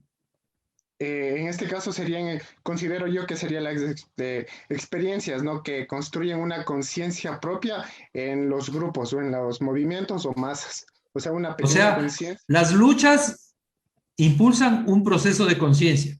Correcto, O obvio. Es sea, lo que. qué sé yo, una huelga o un levantamiento producen un cambio en la conciencia. Estamos hablando de cambios en la subjetividad, ¿no? Ajá. Y esos cambios en la subjetividad, por ejemplo, cuando salen los indígenas en el primer levantamiento, dice Jorge León, citando un testimonio, dice, hemos sido bastantes. Por ejemplo, eso es un cambio de conciencia, ¿no es cierto? De haber sido simplemente indígenas subordinados a la hacienda, ahora estamos bastantes en las calles, tenemos poder para paralizar una sociedad, digamos. Entonces, las luchas cambian y producen. ¿Qué otras cosas pueden cambiar la conciencia de acuerdo con lo que tú piensas, Cristian? Aparte de las Eh, luchas. En este caso, el discurso, como lo mencionaba, eh, a- empieza como, en comparación con los antiguos movimientos y los nuevos, se siguen adoptando las mismas palabras, pero que vienen, como en el texto mencionaba, dando la misma idea, el mismo criterio. Por ejemplo, mencionaban una palabra, meeting mencionaban en uno de los textos, que es reunirse, ¿no? Mencionaba, estaba tanto en alemán como en inglés, entonces desde ahí roban los discursos, los contextos para poder generar, O sea, hay un proceso de intercambio también entre los subalternos, ¿no es claro, cierto? lógico. O sea, la experiencia de lucha, los encuentros entre los subalternos también, el intercambio, ¿no es cierto? También produce un cambio de conciencia, ¿no? Claro, y por ejemplo, uno de los ejemplos, como mencionaba con respecto a esto de Miren, que es algo muy europeo, de las élites, mencionaba que veían a la democracia como solo grupos de personas que irrumpen en la forma de un marco de gobernación. Entonces, de ahí eso es algo que se repite o se replica igual en América, en Estados Unidos, posteriormente con la llegada de muchos de los inmigrantes a América, ¿no? Que en sí son, y que mencionaba, y había algo que mencionaba que era súper interesante, que cuando apenas llegaron los inmigrantes a Estados Unidos, había como, ¿cómo es esta palabra?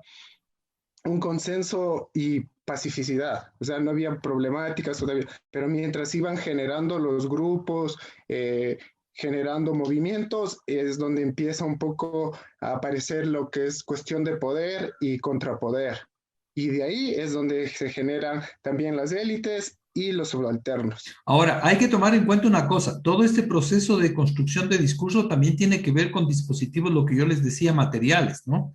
Es decir, tienes que haber una escuela de formación de líderes, tiene que haber un periódico, tiene que haber un programa de radio, o sea, tiene que haber Claro. dispositivos materiales para que puedan, digamos, generarse una transformación de ese sentido común, de ese sentido de subalternidad hacia una visión de antagonismo. Entonces, por ahí Claro, va la idea de la subalternidad. Contrario a hegemonía, procesos de negociación, cambios a través de la experiencia, cambios a través de la socialización, cambios a través de la educación, que cambian esta conciencia de subalternidad y comienzan a cuestionar el dominio, digamos así, hegemónico de las élites. algo que era genial con los ejemplos que usted nos da es que el texto era específico con la creación de sindicatos, gremios, grupos culturales, mencionaba esto en los textos, solo para agregar. Claro, ok. Bueno, alguien más, entonces, hablemos ahora de cómo se da el paso al antagonismo. Hemos visto cómo se ubica, de acuerdo con Leandro, el tema de la subalternidad. Ahora veamos qué cambios implica el paso al antagonismo. Tal vez, Roberto, podrías decir algo sobre esto. ¿Cómo lo entiendes?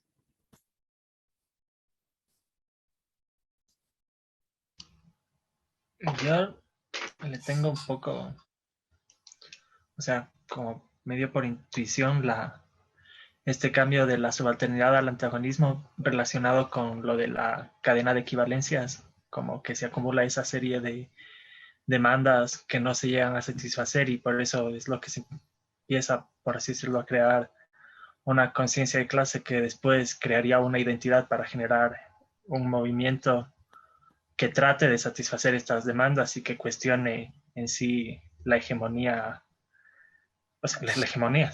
O sea, el cambio implicaría, digamos, esta articulación a lo laclaudiano, ¿no? De demandas que implican de alguna manera una cierta enfrentamiento a las élites que no te están resolviendo las demandas y esto plantea un nivel de conciencia de impugnación, ¿no? O Creo que sea, la palabra impugnación a los dominantes, ¿no?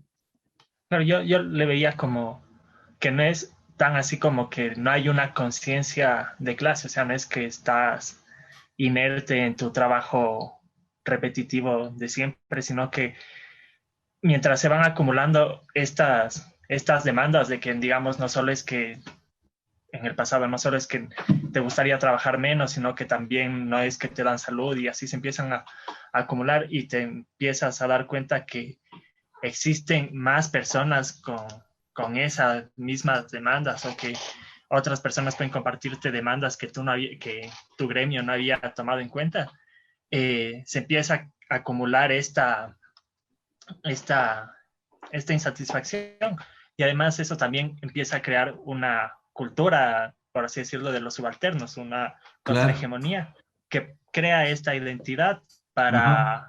para enfrentar, o sea, para tratar de cambiar o sea, para oponerse a la hegemonía y tratar ¿Qué de cambiar ejemplos de cultura podrías tener tú? ¿Qué producción cultural tendría que haber ahí en ese proceso de antagonismo? la típica que eran, como usted mencionó, eran esta cuestión de los diarios y de las radios, pero ahí me venía un poco a la mente un autor que no sé si le conoce, que se llama Jacques Rancière. Él tiene un libro llamado La Noche de los Proletarios en la que él critica un poco esta idea de la inyección de conciencia de clase desde afuera, sino que a través de su trabajo de archivo él empieza a ver que sí existía como una cultura proletaria que trataba o sea, que existía ya desde antes de que les digan, por así decirlo, nosotros somos los proletarios, sino que ya se cuestionaban su modus vivendi y trataban más bien de crear una disrupción a esta idea entre los intelectuales orgánicos que vendrían a ser la élite que piensa y la masa que solo siente la insatisfacción pero no sabía cómo expresarla. Entonces, regresando a su pregunta, la típica cuestión es esta idea de crear intelectuales orgánicos, escuelas de formación, radios, en esta época serían canales de YouTube, crear nuevas voces, pero la idea principal debería ser que todos tienen la capacidad de percibir la insatisfacción de las demandas que no se les cumplen. Y por ejemplo, en una época de pandemia, creo que es más sensible ese acumulado de esa cadena de equivalencia. Bueno, por lo menos en el caso del Perú se está viendo eso, ¿no? O sea, es inmensa o sea, es de pronto que aparece, digamos, una masa de gente allí en el sur del Perú que toma conciencia de que no ha habido una atención de parte del gobierno y de parte de las élites, ¿no? Jacqueline, tal vez, no sé si me estás escuchando, podrías ver cómo ves tú esta mirada del paso de lo autonómico, digamos, de lo subalterno a lo antagónico y cómo le ves en términos de la proyección hacia lo autonómico, a esa tercera fase de autonomía. Bueno, yo entiendo que Modonesi habla un poco de que el antagonismo es como la bisagra, ¿no? Que genera el paso entre lo subalterno y lo autonómico. Veo que a diferencia de otras corrientes que miran, bueno, justamente de manera positivista todos estos procesos, él retoma un poco como eso, el concepto de Luxemburgo, bueno, esta mirada de Luxemburgo de que eh, el espacio subjetivo es un espacio de lucha, entonces, por tanto, hay idas y venidas en estos tres momentos, ¿no? Em, y bueno, y en ese sentido veo que también hay un eje central que se pone en la filosofía de la praxis, ¿no? Que bueno, ya lo venían diciendo de que articula necesariamente como la reflexión, pero también la acción. Entonces, en ese sentido, eh, yo entiendo que pues la acción va determinando este tránsito de lo subalterno, lo antagónico y lo autonómico. ¿Qué le caracterizaría al autonómico? Lo autonómico, yo me imagino que la posibilidad de tener conciencia y de generar en acción experiencias de insubordinación constantes. Ujú. Correcto. O sea, ya hay una idea, como decir, de poder propio, ¿no? Es decir, vamos a hacer de esta manera la democracia nuestra o nuestra organización. Hay como una especie ya no solamente de confrontación al enemigo, sino también de consolidación de una experiencia propia de poder, ¿no? Sí, a mí me queda la duda de si esa vocación de poder, pues, cuál es el espacio de esa vocación de poder, cuáles son los límites o los alcances que podría tener esa vocación de poder, ¿no? Pero sí, como que eh, entiendo que eso, que a diferencia de otras teorías, ellos plantean que pues nunca hay del todo subordinación ni nunca hay del todo como triunfo, sino que es como un espacio constante de batalla, ¿no? Y en el caso, por ejemplo, de octubre del 2019, la Ágora de la Casa de la Cultura, ¿tú crees que es una experiencia que está en cuál de estos tres niveles? ¿De cuál de estos tres pasos o estos tres procesos? Yo creo que fue un momento antagónico. Antagónico. ¿Por qué?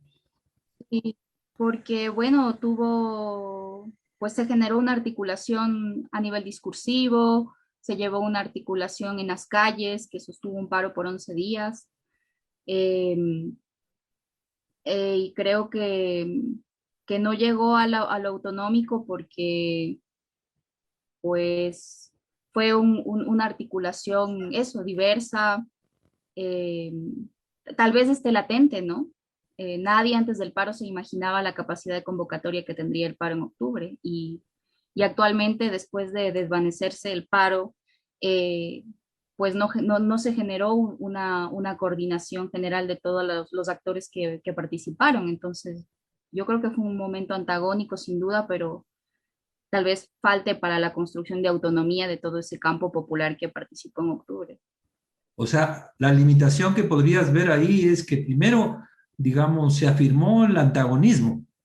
El antagonismo sería la impugnación al gobierno, digamos, la impugnación a la medida del 883 o la impugnación a, qué sé yo, a las autoridades, a la policía. Es una impugnación, es un ir en contra, ¿no? Pero tal vez eso no logró terminar de ser una experiencia autonómica. No, porque el contexto de elecciones pues dio cuenta de eso, ¿no? Si lo hablamos desde el punto de vista político, no hubo una cosecha, bueno, eh, este histórico triunfo de Pachacuti como segunda fuerza en la asamblea podría decirse que, bueno, en los marcos del poder es una conquista de o un eco de esta fuerza antagónica de octubre, pero hay que ver cómo sigue. Y depende también de qué También tipo de proyecto tenga Pachacuti, ¿no?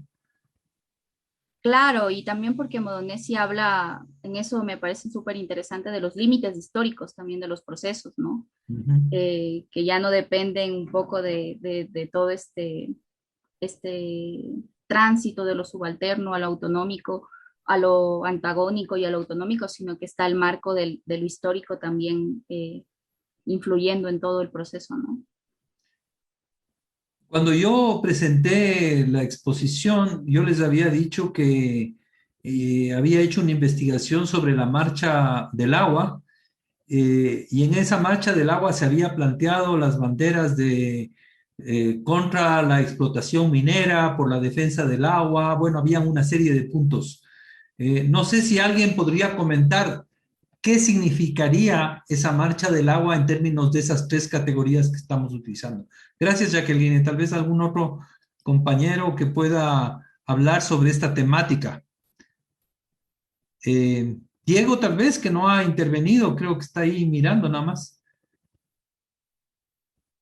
Tú no sé si viste, Diego, Buenas noches. el video del tema de la exposición. Sí, pero en realidad o sea, yo en realidad sí me confundí mucho con este tema porque yo no le hago mucho a la subjetividad, soy un poco más a lo material.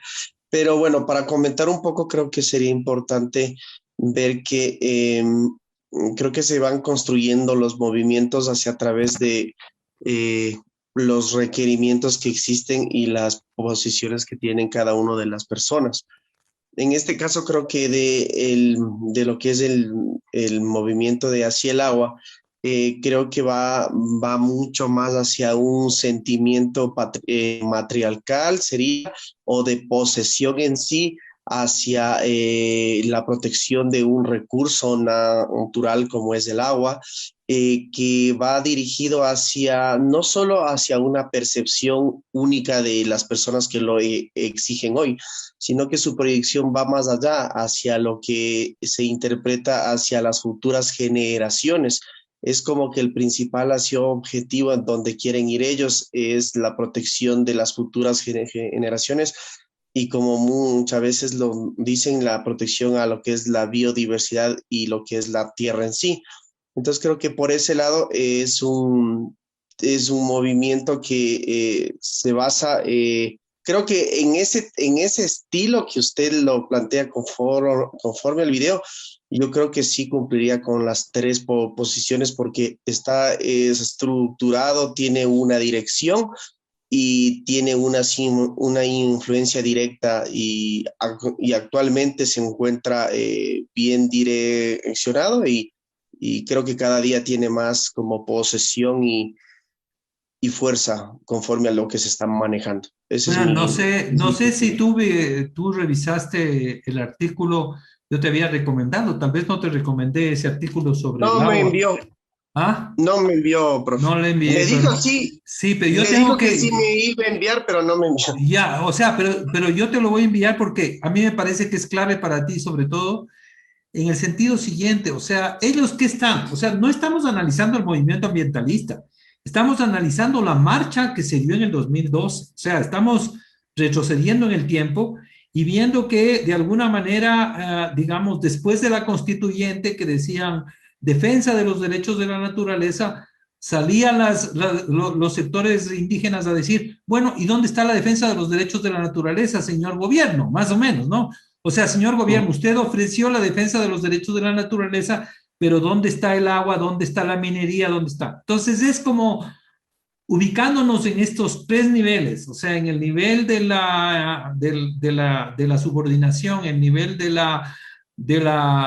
antagonismo y el nivel de la autonomía, tal vez, probablemente, digo yo, sugiero, es probablemente un momento todavía de resistencia, un momento todavía en el cual ellos están de alguna manera tal vez pasando de la resistencia a la impugnación. Correa, yo me acuerdo que decían que eran 4 pelagatos, ¿no? Y la gente respondía y decía, nosotros no somos 4 pelagatos, no somos borregos, nosotros estamos defendiendo la naturaleza. O sea, había un diálogo en ese sentido, ¿no? Ahí fue cuando entró, profe, el tema de los recursos que se hizo y que no se logró así obtener para el Yasuní. Bueno, esto fue antes del Yasuní fue, porque estamos hablando del 2012, lo de Yasuní fue como el 2013, 14. Pero bueno, sí marca, sí un hito, ¿no? Sí, está conectado. Porque gracias a eso es que se logró, como digo, un poco decir en términos muy castizos, en decir, bueno, yo estaba pidiendo plata, pero como ya no me dieron todo, bueno, ahora sí ya comencemos a explotar.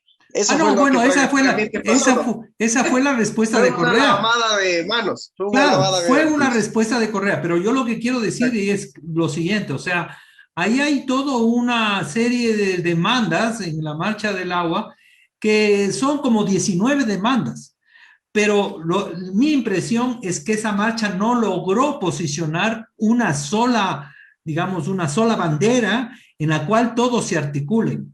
Sobre todo porque la mayor parte de la población todavía creían en Correa, estaban muy, fíjense ustedes que las elecciones del 2013 Correa barrió, ¿no? Estamos hablando de esa coyuntura antes de las elecciones de 2013, eh, y los indígenas estaban un poco como todavía saliendo de la modorra, ¿no? Porque no sé, bueno, ¿cuál es la impresión? No sé si hay alguien más que tenga una opinión sobre el 2012, que tenga alguna idea sobre esta temática y dónde ubicaríamos este nivel de conciencia y de subjetividad de los sectores indígenas y populares en el 2012. ¿Alguien más que pueda intervenir?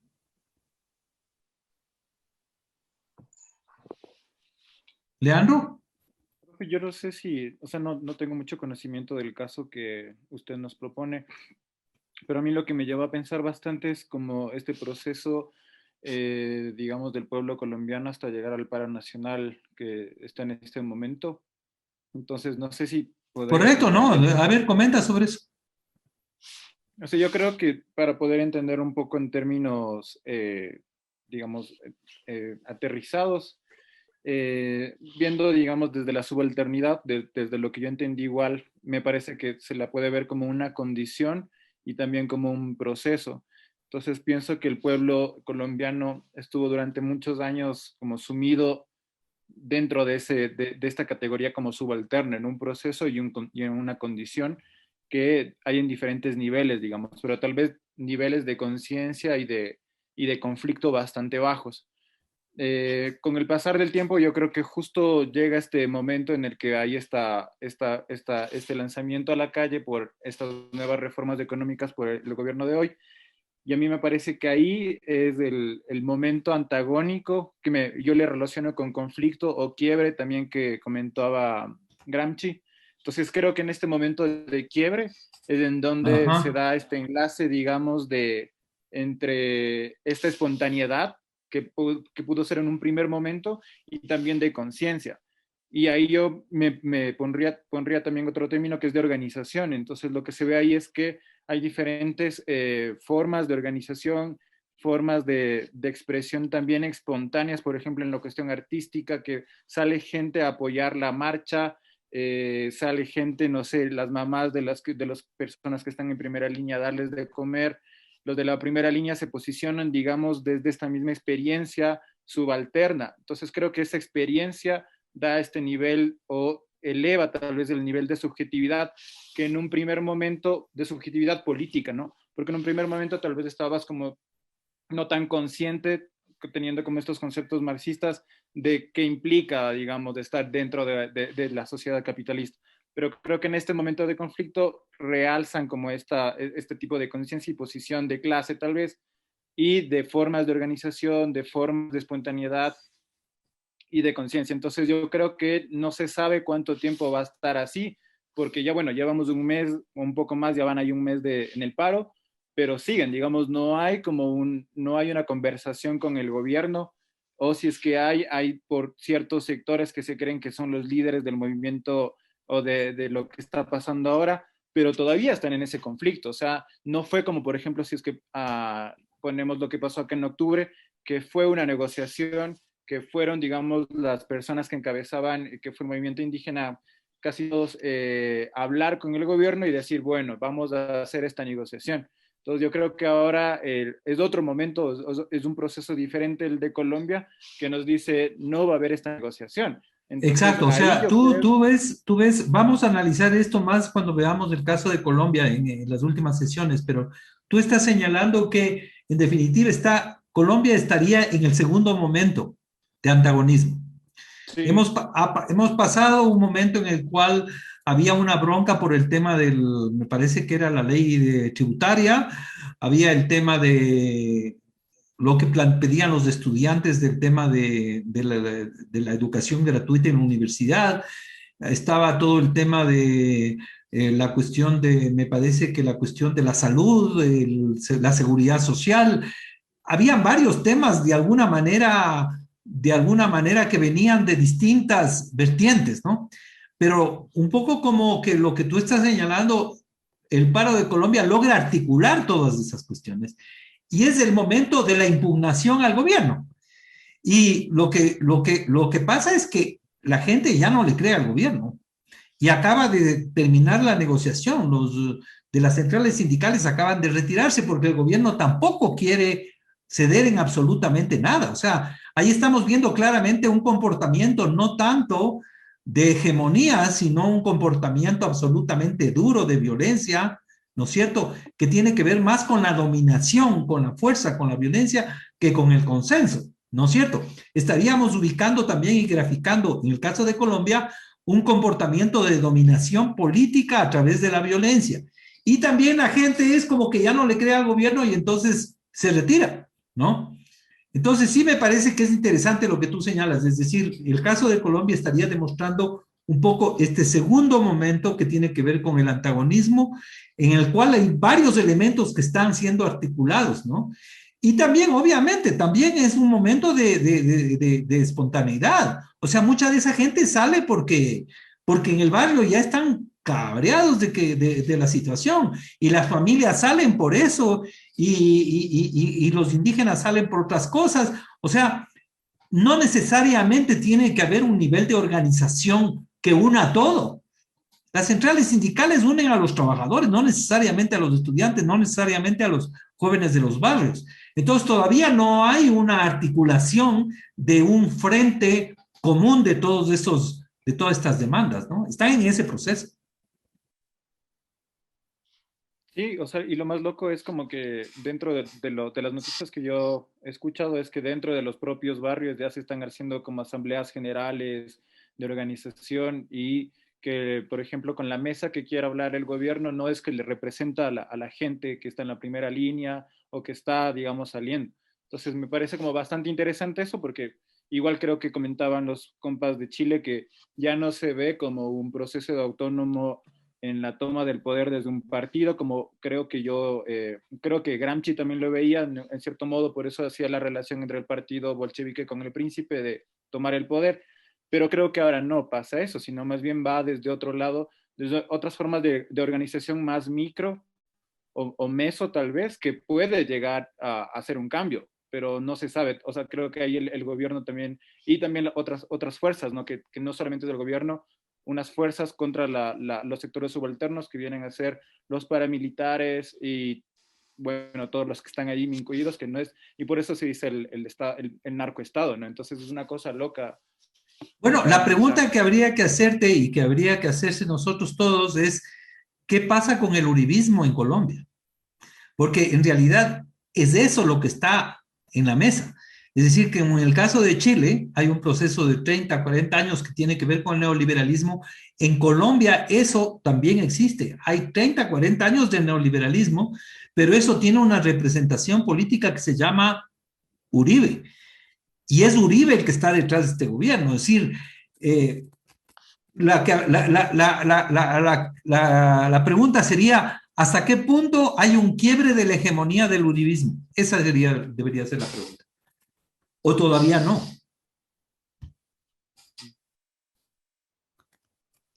Santiago. Sí.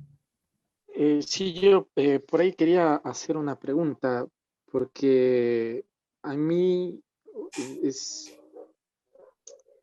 mi impresión, pero a mí me parece que al menos en el caso colombiano, lo que une, digamos, o el relato no es precisamente una oposición, precisamente una oposición al neoliberalismo o incluso a Duque, sino a la violencia del Estado. Entonces me parece que por ahí uno de los ejes que al menos invita o convoca a las calles es la oposición a la violencia, porque a partir de la violencia, o hasta donde yo he visto, se explica un montón de otras cosas, como la misma ley de salud que se echaban de baja, la ley tributaria, y el otro punto que están poniendo sobre la mesa, que es la desarticulación del ESMAD para Claro, sentarse a claro, conversar o correcto. no se sientan a nada, me parece que tienen que ver con la violencia. Y en ese sentido, yo lo que quería por ahí decir es que desde mi lectura ¿cómo se llama?, de Modonesi, a mí me parecía que más allá de plantear eh, como parámetros para definir un momento y otro, me parecía que lo que estaba diciendo es que podían coexistir en un momento los tres momentos, el antagonismo, la subordinación eh, eh, y la autonomía. Me parecía que por ahí estaba planteando una problematización sobre la multitemporalidad de la acción colectiva, eh,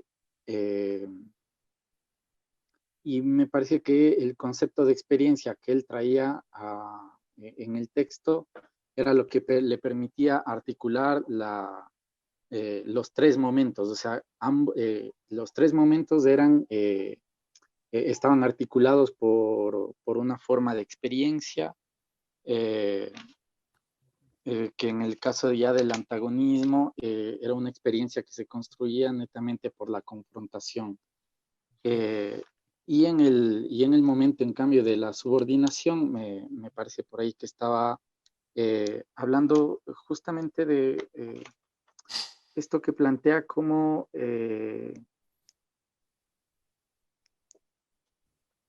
lo había anotado por acá. O sea, no Bueno, necesariamente cada momento está separado en canceles diferentes, ¿no? No, no, sí, no justo en el necesariamente concepto. son fases totalmente diferenciadas, ¿no? Hay, de hecho, una mezcla entre ellas, eso tienes razón tú. Y Sí, eso justo el otro elemento que dices también es cierto, o sea, es posible que la pelea central sea contra el SMAT, ¿no es cierto? Contra el tema de la violencia. la violencia. Por eso, pero tú estás dando una respuesta a la pregunta que yo que estaba haciendo. O sea, ¿hasta qué punto hay realmente una quiebra de la hegemonía del neoliberalismo en Colombia o no? ¿Hasta qué punto hay una quiebra del uribismo como proyecto histórico de las élites colombianas o no? Eso es una pregunta que yo tengo, no sé. Sí, del uribismo y no solo del uribismo, es que a mí me parece que hay eh, hay me parece que hay una narrativa, por ahí capaz, y lo digo demasiado duro, pero este, eh, yo a veces cuando escucho hablar a los colombianos me parece que hay una percepción de que la narrativa fundacional de la nación en Colombia es la violencia. Ah, sí, es terrible. No sé si me explico. Es decir, acá Ajá. ha habido algunas narrativas como, qué sé yo, que han logrado unificar la identidad nacional, qué sé yo, la guerra con el Perú, qué sé yo, en Argentina en algún momento que los argentinos descendían de los barcos. De allí también todo este rollo del peronismo, cuando habla de las cabecitas negras y que le pega justo en la base a esa narrativa. Me parece que en cambio la narrativa ahí de la identidad colombiana es la violencia. Entonces me parece que Pues mal. más allá del uribismo o lo que se está desde el 2019 mismo, es hablando sobre eso, siempre se está hablando sobre eso, sobre la violencia, o sea, la experiencia que unifica, si se quiere desde Modernesi, la experiencia que unifica los tres estadios, el del antagonismo, la subordinación y la autonomía, la experiencia que permite ahí articular la protesta en Colombia, me parece que es la postura frente a la violencia, porque incluso el uribismo también tiene una postura frente a la violencia, que es la violencia de dónde viene la violencia, digamos, para el... Bueno, pero te digo, hubo un diálogo de paz. Hubo un diálogo de paz hace 4 años. Se pasaron dialogando. Bueno, Se firmó un acuerdo de paz. O sea, diálogo. es como que la población quiere salir, o hay un sector de la población que quiere salir de eso e ir a otra cosa, pero no lo logra. Entonces tú dices, bueno, eso es fatal lo que estás diciendo. O sea, hay una especie de origen, de pecado de origen de cada país que tiene, en este caso, los colombianos tienen el problema de la violencia, ¿no? Entonces, yo sí creo que podríamos volver a discutir eso. Me parece muy interesante lo que tú señalas. Tal vez cuando veamos lo de Colombia, porque hay una conferencia de un colega colombiano que habló sobre el tema precisamente de cómo se dio el proceso, más o menos desde el 2012 hay una serie de paros, hay paro agrario, hay el paro indígena, las mingas, la lucha de los estudiantes, o sea, que hay un proceso de antecedentes a lo que se está viviendo ahora. Y era también contra Uribe. Pero bueno, yo creo que tú estás señalando una cosa que es interesante, sigamos discutiendo esto, ya son las 19 horas y estamos 2 horas en clase, así que pasemos al siguiente, la siguiente reunión, que sería el día miércoles, que vamos a tratar de repertorios. No sé quién tiene la exposición el día miércoles.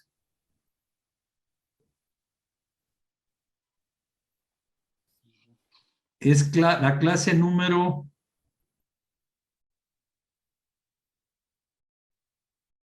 No sé si Cristian tiene.